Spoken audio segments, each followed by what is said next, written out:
Mr. President, I encourage you to try to bring us together as a nation after this horrific event in Charlottesville. Your words are dividing Americans, not healing them. Through his statements yesterday, President Trump took a step backward by again suggesting there is moral equivalency between the white supremacist neo-Nazis and KKK members who attended the Charlottesville rally and people like Ms. Heather Heyer. I, along with many others, do not endorse this moral equivalency. Many Republicans do not agree with and will fight back against the idea that the party of Lincoln has a welcome mat out for the David Dukes of the world. The president should have immediately denounced the racism, the bigotry, the hatred that we saw in Charlottesville, Gardner said at a town hall in Lakewood, Colorado. The president should have done that immediately, and what he did today again goes back on what he said yesterday, and that is unacceptable. Pathetic, isn't it? Kasich said on NBC's Today Show. This is terrible. The President of the United States needs to condemn these kinds of hate groups. The President has to totally condemn this. It's not about winning an argument.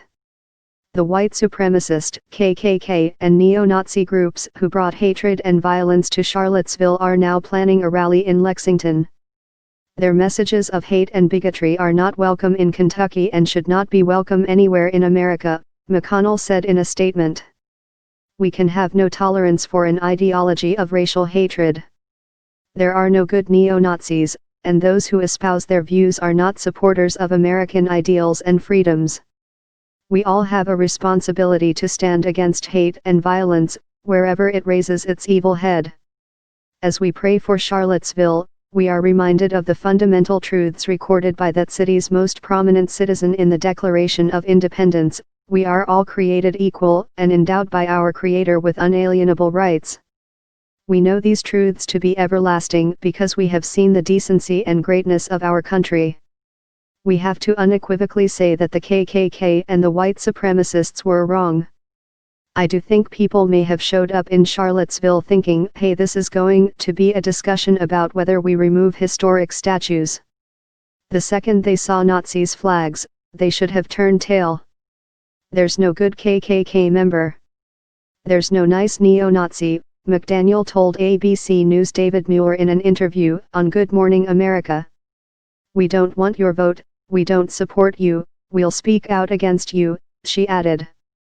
The president was saying that people brought violence from both sides. And violence isn't okay, but the blame lays squarely at the KKK, the white supremacists, the neo-Nazis who organized this rally, caused violence, and are pushing hate across this country.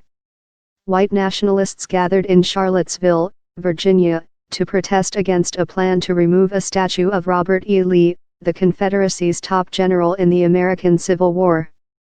Demonstrators chanted racist statements, carried anti-Semitic placards and held torches during the Unite the Right rally, which was organized by white nationalist Jason Kessler. The march was met by anti-fascist demonstrators, and some skirmishes broke out before James Fields, 20, allegedly plowed a car into a group of counter-demonstrators. Civil rights activist Heather Heyer, 32, died and others were injured. Fields has been charged with murder. The Nazis, the KKK, and white supremacists are repulsive and evil, and all of us have a moral obligation to speak out against the lies, bigotry, anti-Semitism, and hatred that they propagate, Cruz said in a statement on Saturday.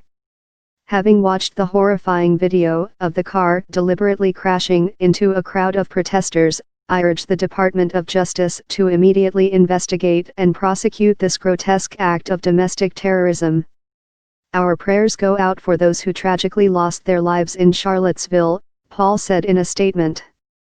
Going forward, we must say to those who preach hatred, your time is over. This is not who we are, and we will not stand by while you divide us. I spoke at length about this heartbreaking situation on Sunday night in Columbia, and I stand with the president and I stand by those words. But today, while I am here in Chile, our hearts are in Charlottesville because just a few short hours ago family and friends gathered to say farewell to a remarkable young woman, Heather Heyer. And we've been praying, we've been praying for God's peace and comfort for her family and her friends and her loved ones. And we're also praying that in America that we will not allow the few to divide the many.